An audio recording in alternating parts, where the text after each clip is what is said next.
Dylife is a former mining settlement in Wales, in the historic county of Montgomeryshire. The nearby lead mines intermittently sustained mining communities from Roman times until the early 20th century. This mine was, for the historians and industrial archaeologists, ranked among the foremost mines in Wales. The name applied originally to the workings' main lode east of the nearby mines, the scary flooding mine video on the channel. But after the 1840s, it also embraced the important workings of Ysgol and Llechwedd, the latter subsequently providing the greatest source of wealth. All three workings were executed on separate lodes converging towards the west. It seems that Dylife and possibly Ysgol were wrought in Roman times and had possibly yielded their best by the beginning of the 18th century, from which period some interesting details survive.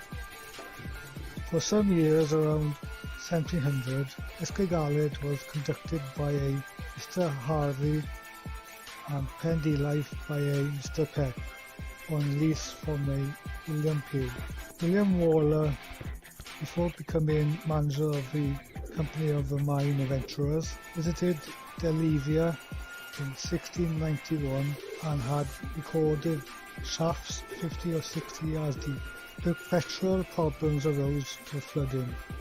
In the event, a deep adit was never brought to Ysgol and to Dylife, not for another century. In the 1770s, Boulder, Vickers and Co.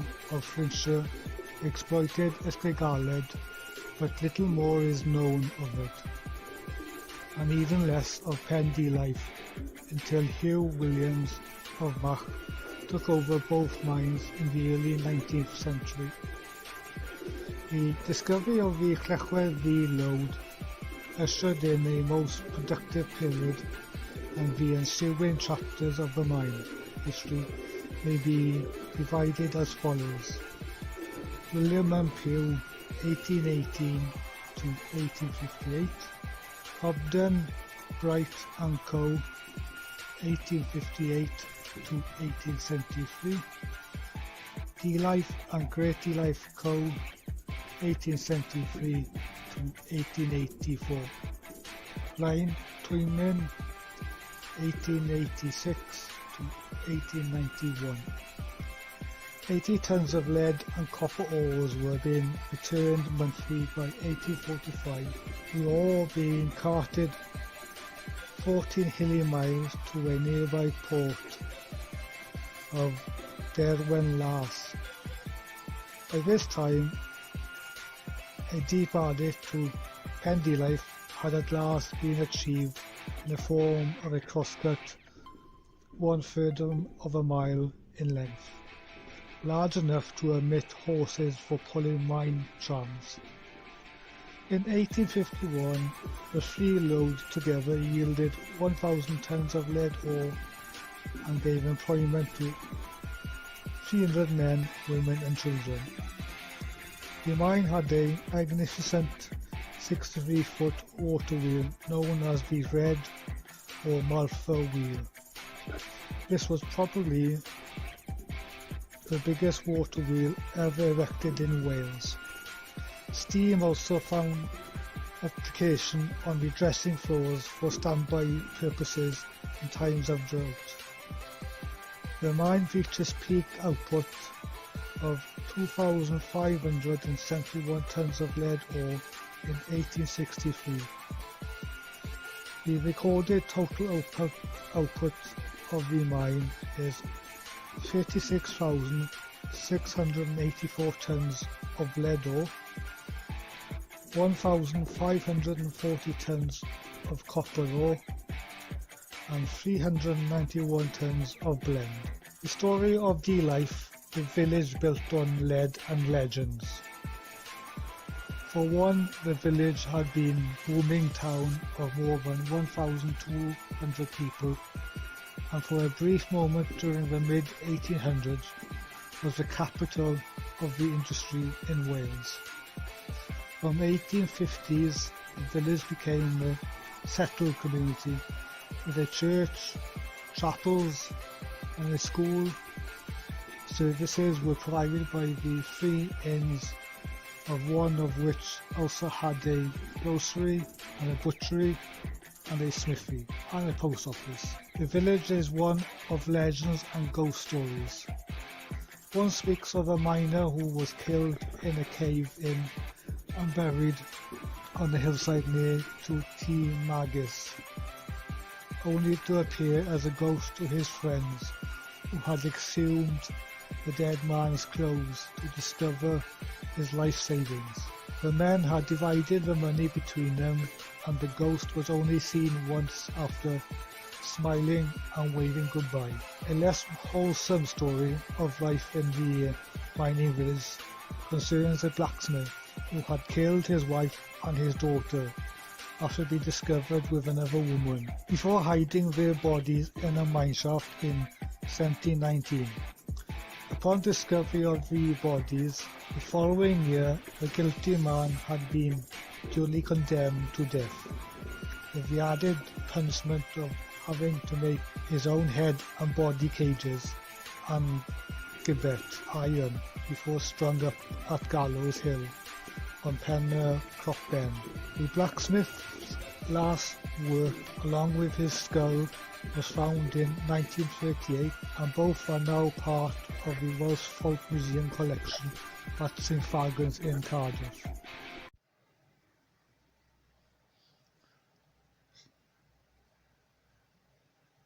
So let's explore this spooky mine. Some cool colours popping through here.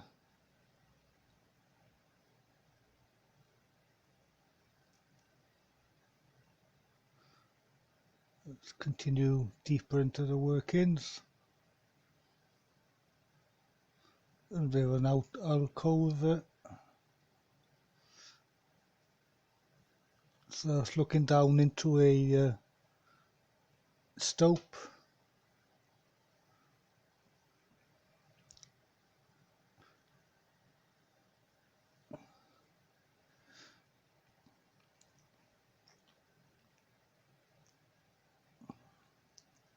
It's a bit of a drop off to get down to the ledge.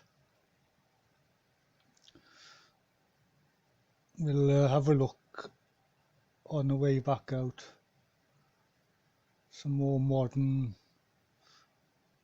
artifacts. Passing some ground fall. Rubble on the floor.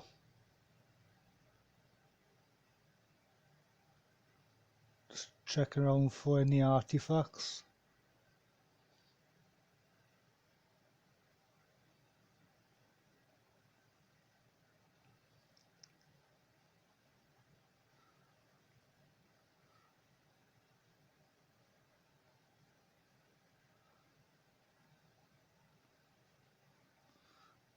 Probably a little bit dark here, so we'll just bottom of a stope now.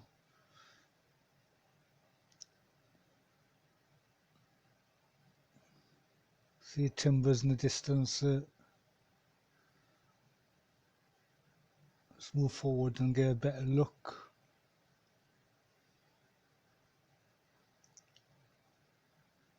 And again.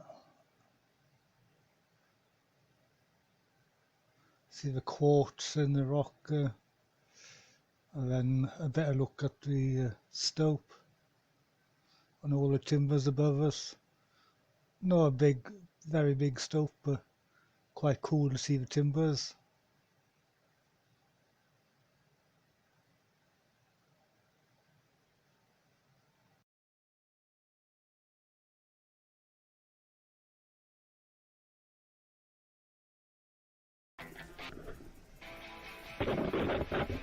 We're adjusting our equipment as we go. Some tight crawl spaces coming up.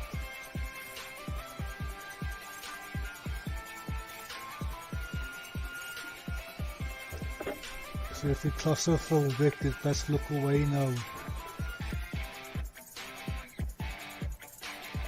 And this is a on your hands and belly moment.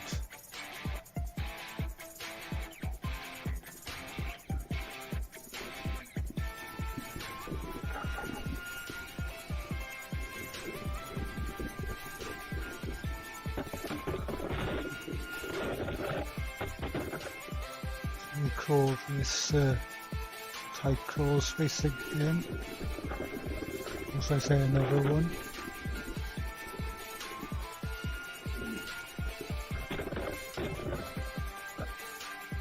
Sorry for a shaky camera. It's difficult to squeeze yourself in and carry the camera. Opens up slightly.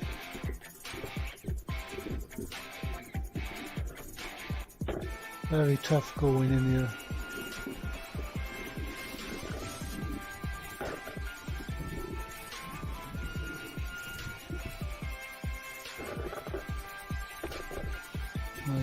My back was in pieces after this explore. It took us a week to recover from this one.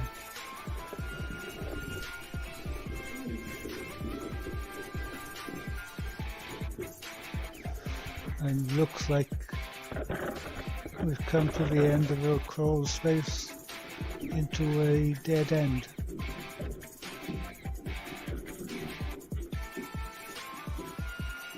So just have a quick look, see if there's any artifacts around. Can't see anything. So back over and back through this tight crawl space.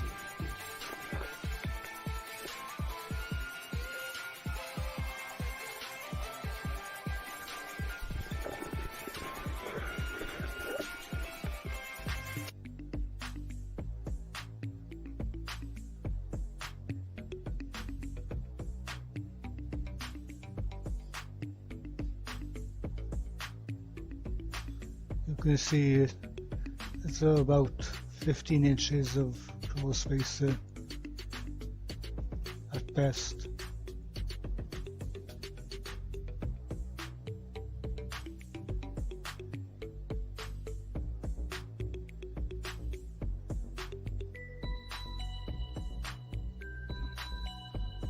Not very nice crawling over boulders like that. Not good for your knees and elbows.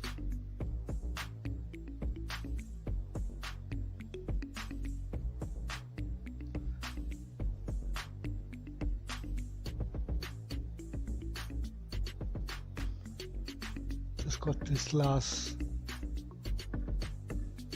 quick look back to where we've went through, and then just this narrow section we'll get back out.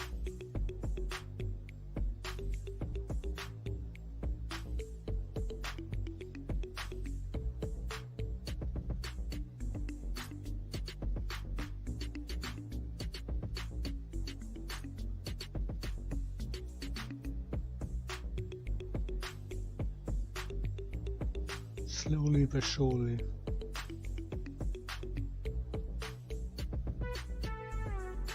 And we're back free again for a bit.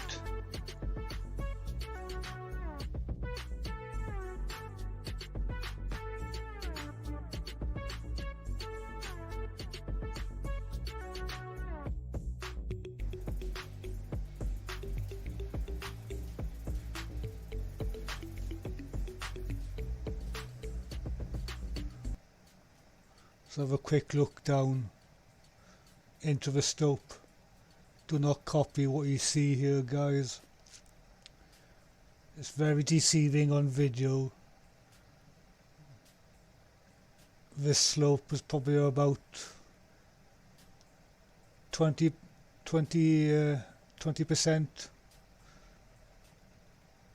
It's quite steep little section here.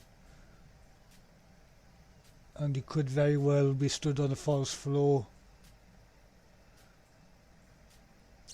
But I was quite happy, especially seeing the rock on the edge, so we could tell we weren't on a forest floor.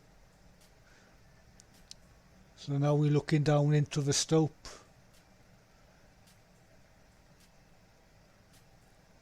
Better look. See some of the timber support still there. We will be back with ropes to have a look down here, see what we can find, if it's not flooded.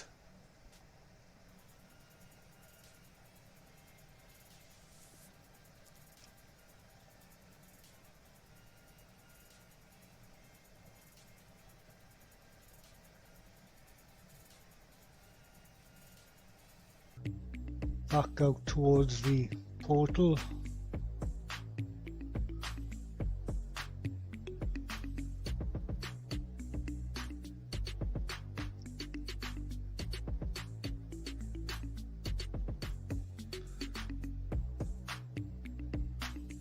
It's always great seeing that light shining in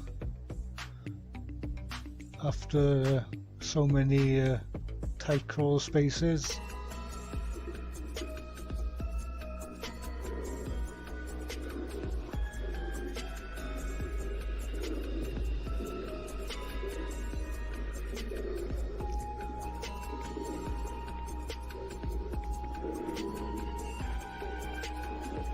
Very photogenic with the greenery at the portal and reflection of the water.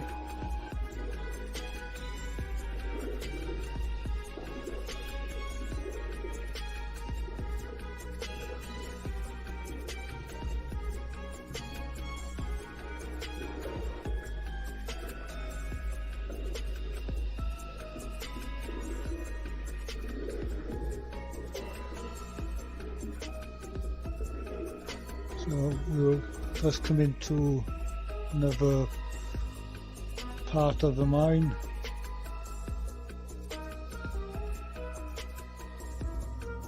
You can tell these are newer workings, or more modern workings I should say.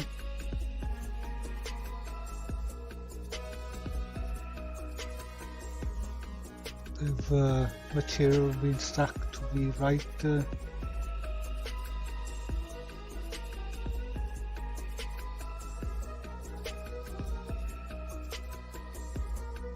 So it looks like we've got a backfilled winds.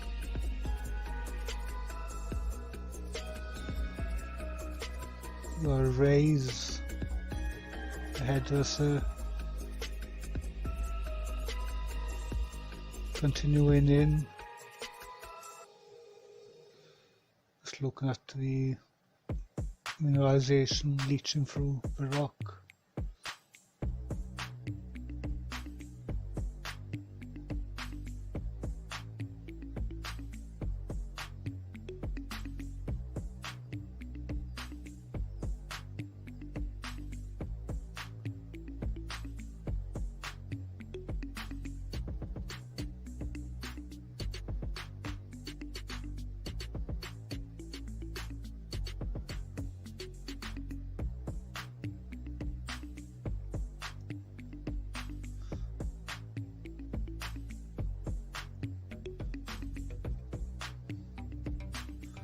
You can see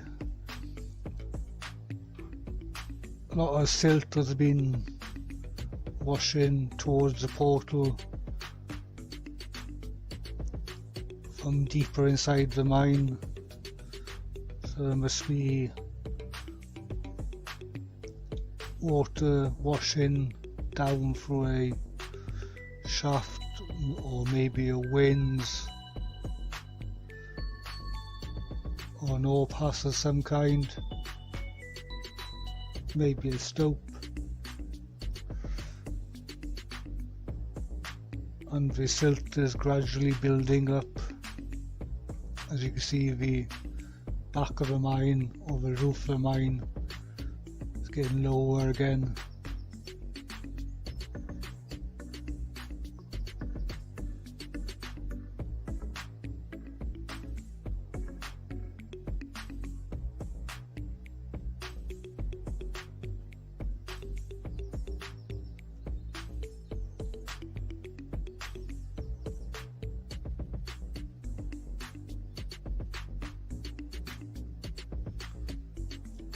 I couldn't quite work out what this would have been for. So if any of you who are more versed on mining machinery in the audience, if you know what it is, please leave a comment in the comment section. I originally thought it might have been a track switch, but I don't think the adit is wide enough for 2 tracks. I may be wrong.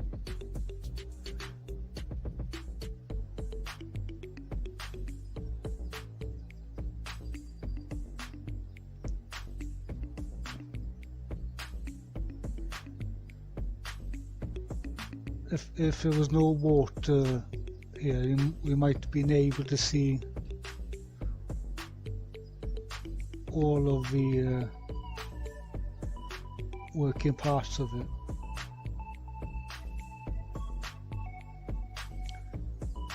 There's a lot of silt over it and water.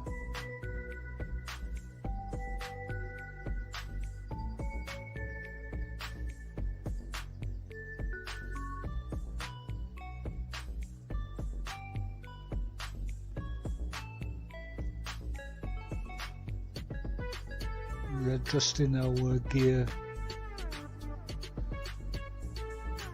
because we're going to have to leave our gear bag and hard hat behind before long now. It's going to get too narrow to have a backpack. A quick wipe of the lens. One of the most annoying things about mine exploring and filming is the camera steaming up.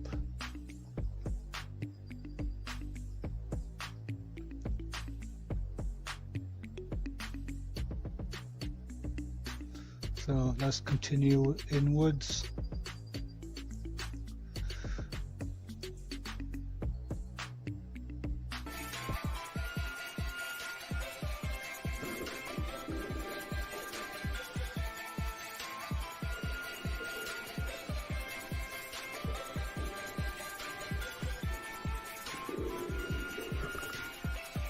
See the water bubbling up, so I presume there's bubbling up from workings below.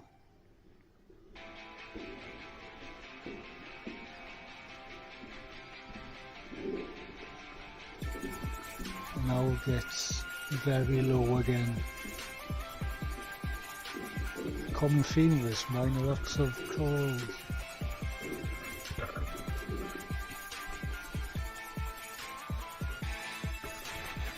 And now hands, knees again. This sledge.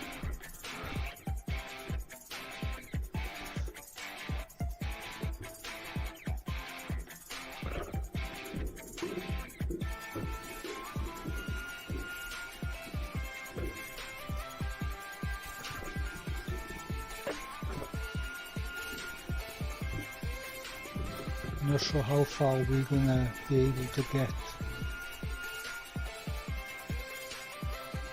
It looks like we've come to the end of our explore of this adit.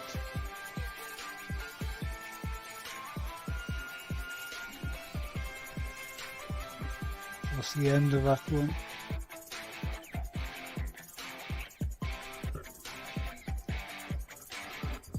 Now the fun will try and turn around and crawl back out.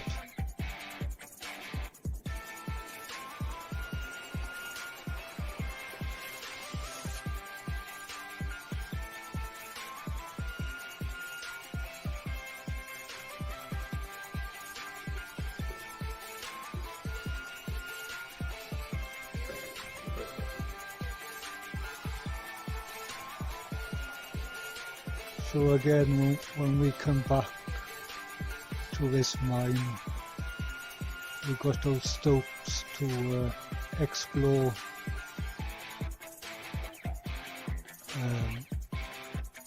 That we seen earlier in the video, and there also would look like to be open stopes in the area as well. So we may have to have a bit more in-depth investigation. See if we can find some anchor points.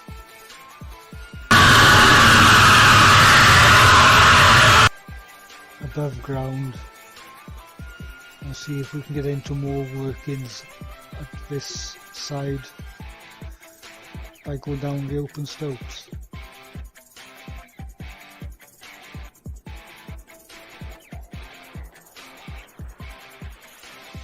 Because obviously we can't get any further into the mine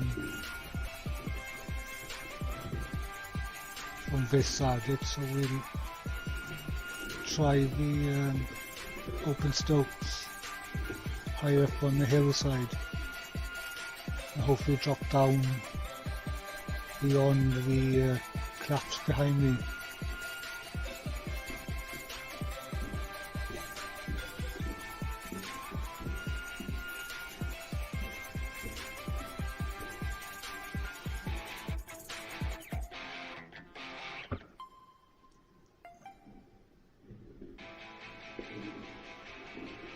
Just get our kit back together.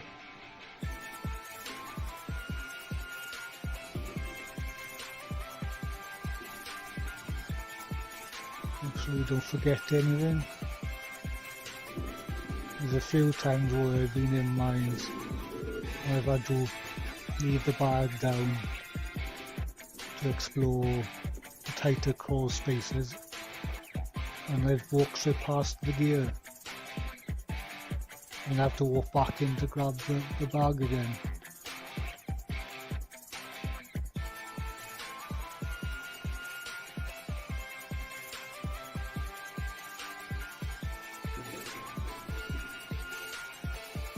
So we're heading back now towards the wet section, and in the first video I did of this some of this mine, I actually heard something humming a tune, and those of you who watched the first video of this mine will remember me talking about the humming I heard in here. And on researching more on this mine and doing this video, I actually found some information from a book. I can't remember exactly the date. I think it was the 70s when a mine explorer was in this mine, and they both heard whistling. So it's very big coincidence When I did my first video, I heard something humming a tune, and I hadn't seen this book. I've only seen this book in the days I've been editing this video, so that's a little bit crazy to read that story.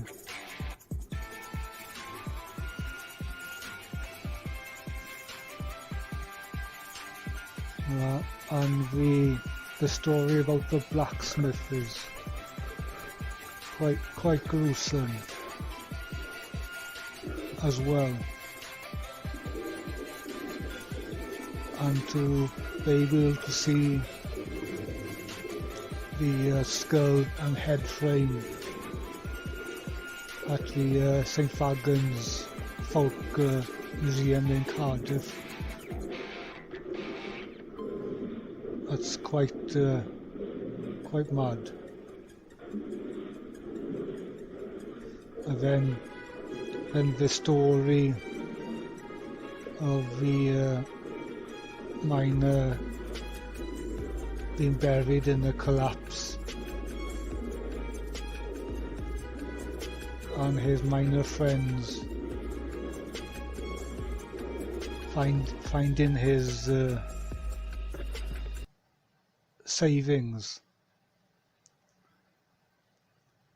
but them stories I'll add it in the description and the intro to this video in more depth.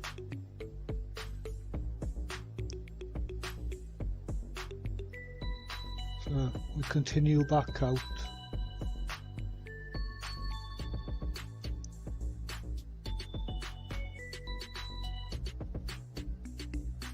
And this is around the area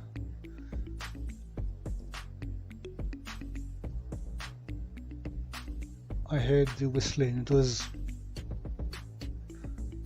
just back behind me by the water there.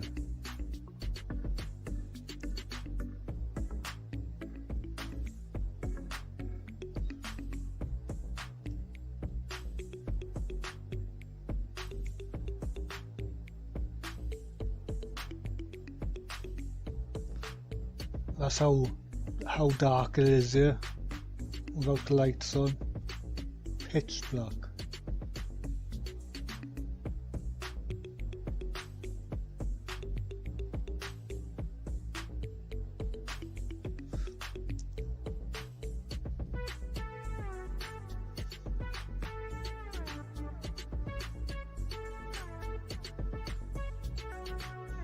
I'm heading back out. Never look at that raise.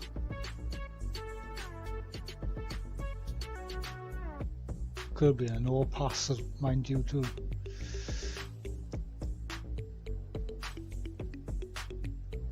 So we've just come into another workings. See the stacked rock above the portal.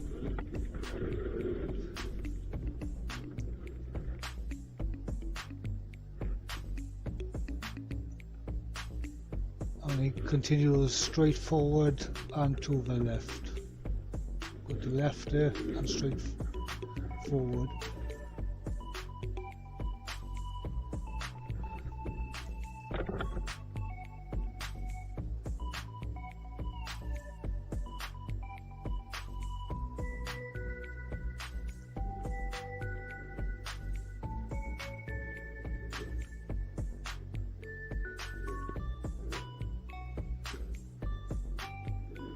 Your mind plays tricks on you, especially when you've read the ghost stories and legends with this mine and the village.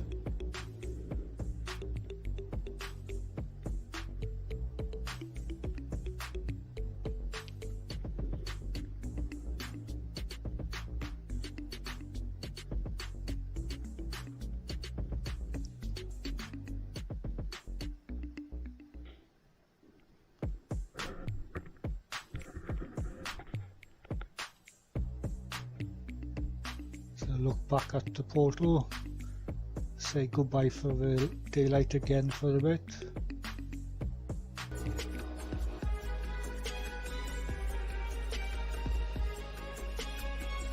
Just checking that the camera's actually recording.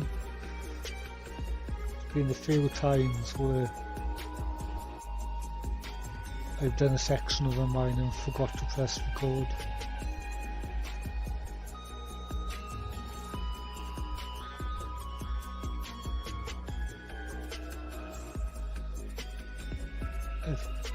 I do believe this is a pumping rod. Please correct me if I'm wrong in the comment section. Some skulls. Tight crawl space in there. Stack of deads here to the right.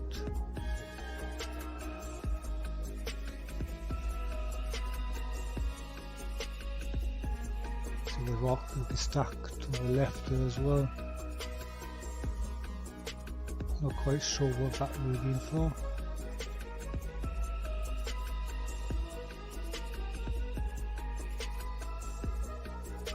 Some more modern artifacts.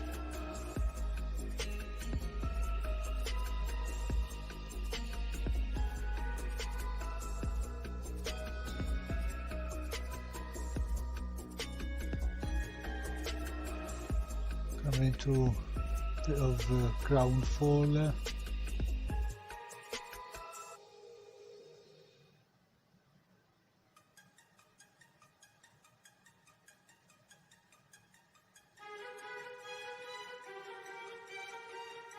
We're in slightly older workings now again.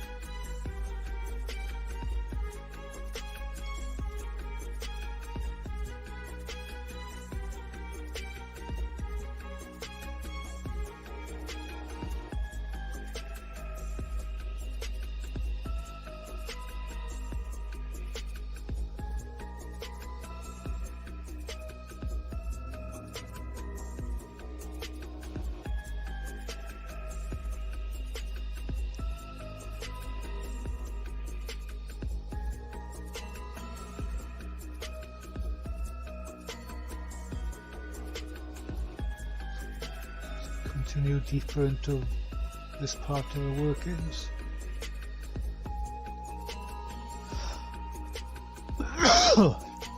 Pardon me.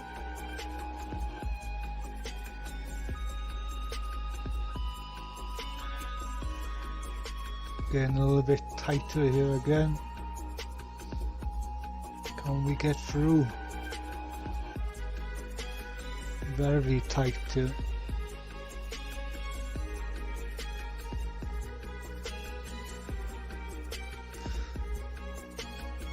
Gonna be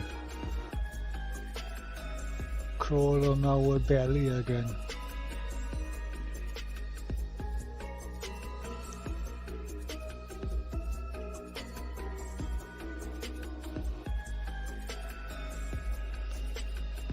Slowly but surely we'll find a way through.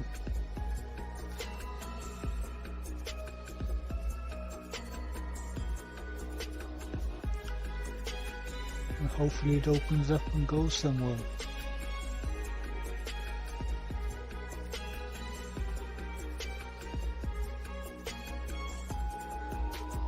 And this is quite a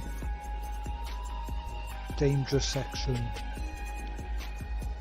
All of this loose material we're crawling over has come down from above.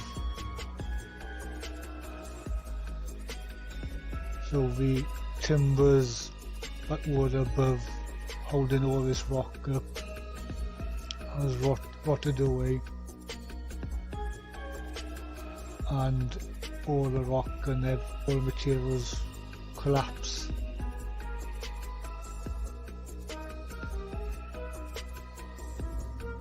The quartz on the face there.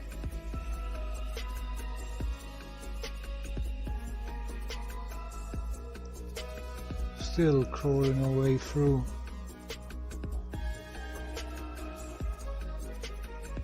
We've evaluating our surroundings, because there's only one way out from here.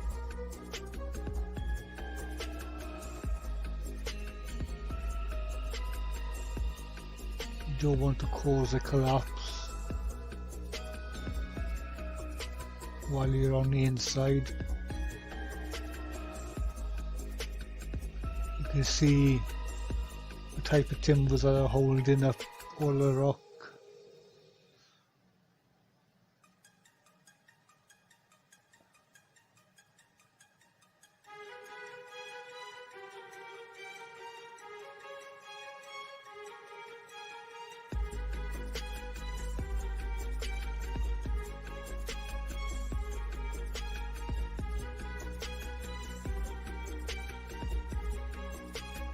Just see the timbers there, all the rotten timbers holding all that rock up,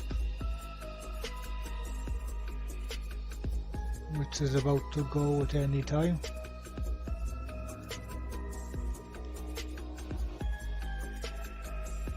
I'm not sure what this is. I've noticed that the lens is steamed up again. If somebody in the audience can help me identify what this would have been for. In front of us we have a roller wheel.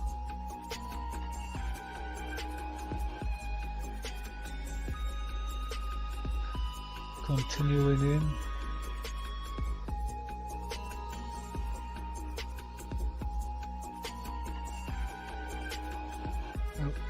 That looks very tight.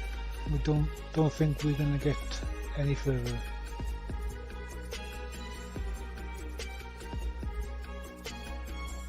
So we head back out towards the portal.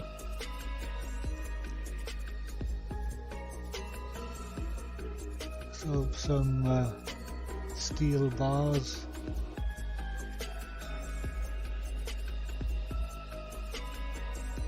Quick look at the roller again. So we head back through this dangerous section, and when we came into this adit,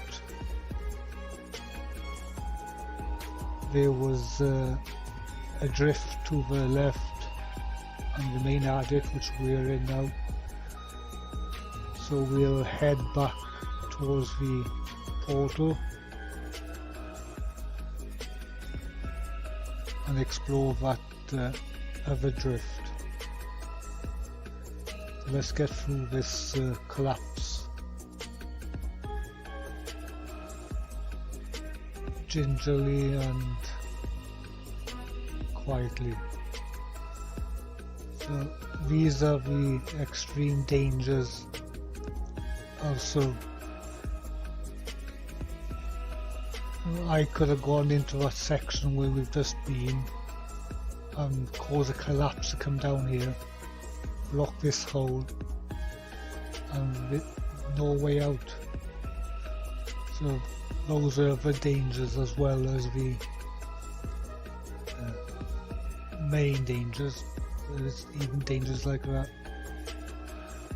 So let's get out of this nasty, ugly looking section.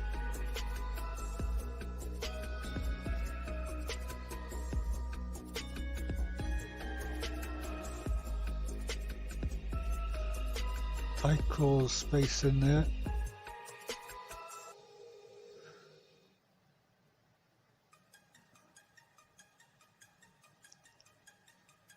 I will come back and investigate this when we come back and check out these stopes that we've seen earlier.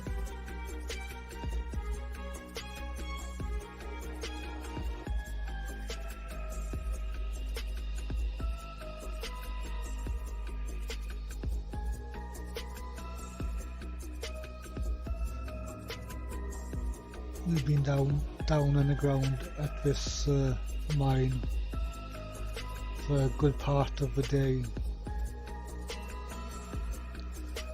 and with lots of very tight crawl spaces. So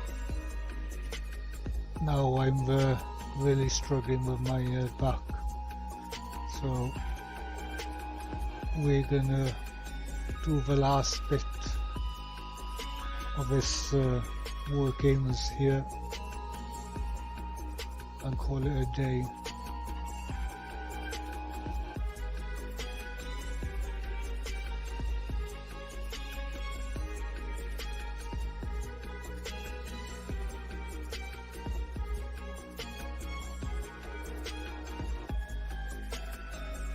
Get through this ground fall.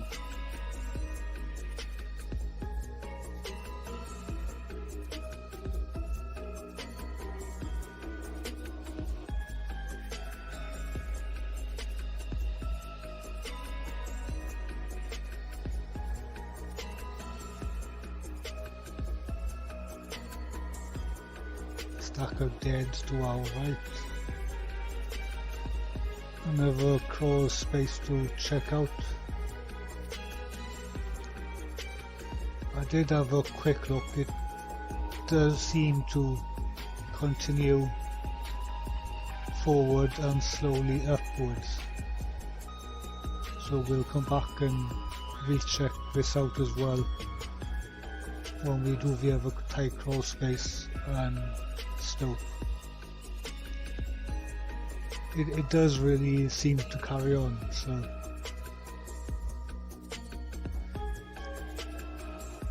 but by now I've had quite enough of crawling around.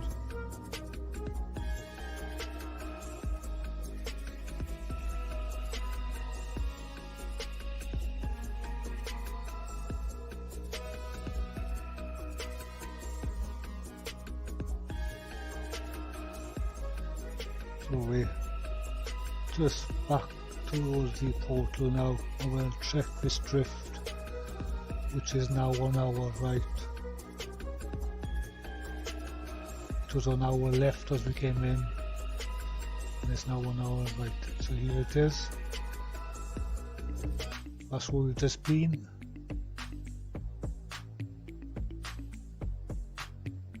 Just quickly show you the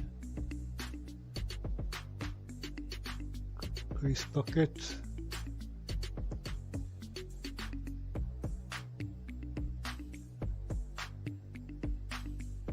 And what looks like to be the core sample box.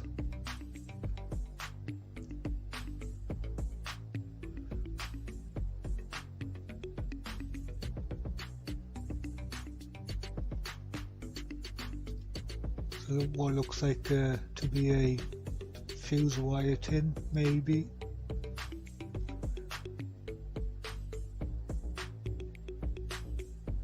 Not sure about that paper. It might have been the wrapping for the dynamite sticks, the wrapping that would be in the box.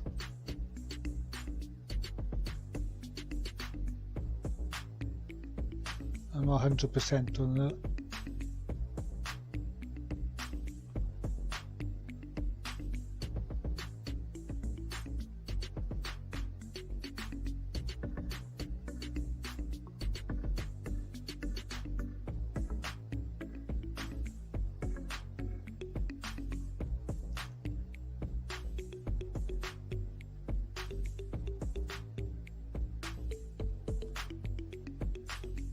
Just checking for see if there's any miners graffiti. Whenever you see a nice polished side to the rock, you'll usually see miners graffiti.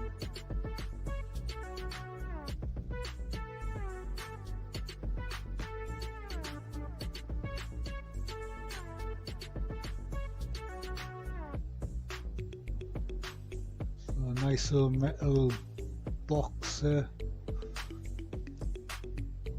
And some timber stacked up. Perfect round shot hole there. So it's a modern shot hole. I couldn't work out what this was. I originally thought it might have been the end of a handle that had been shortened. But I'm not sure on that. If you have a better guess, please let me know in the comments.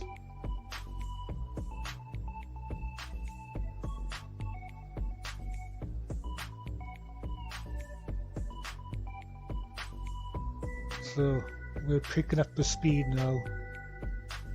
You can tell I'm walking a little bit faster.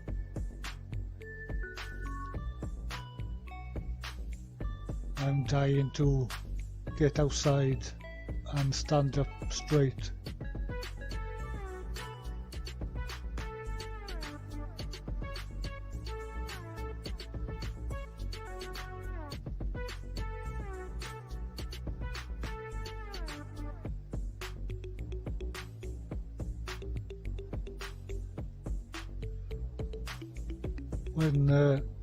When you see the reflection of the bright spot of the torch and the water, and it reflects up on the ceiling,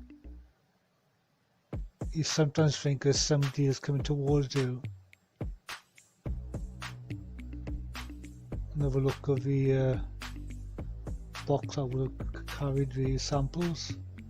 We missed a shovel on the way in.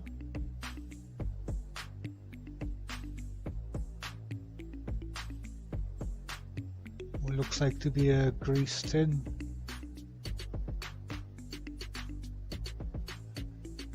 One last section to check out. Remains of another metal box.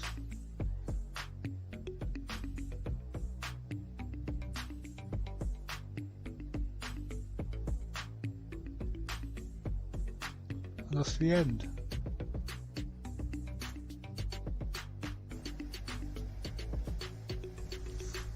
So yeah, I'd like to thank everybody for watching, supporting the channel, sharing the videos out. Appreciate every single one of you.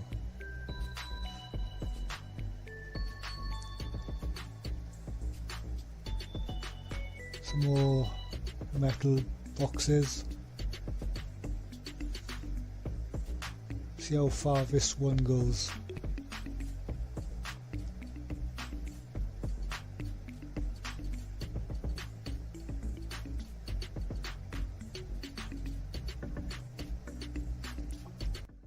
Just a short drift, this one.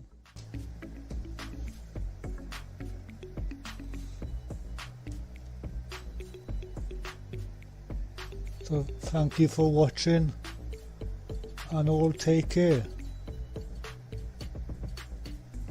See you on the next Crazy Mad one.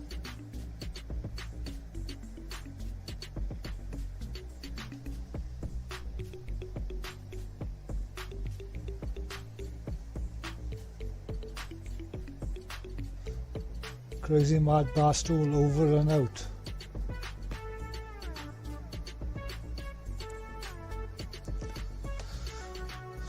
So as we finish exploring this mine and some of the workings, I'd like to take this opportunity to thank everybody for watching.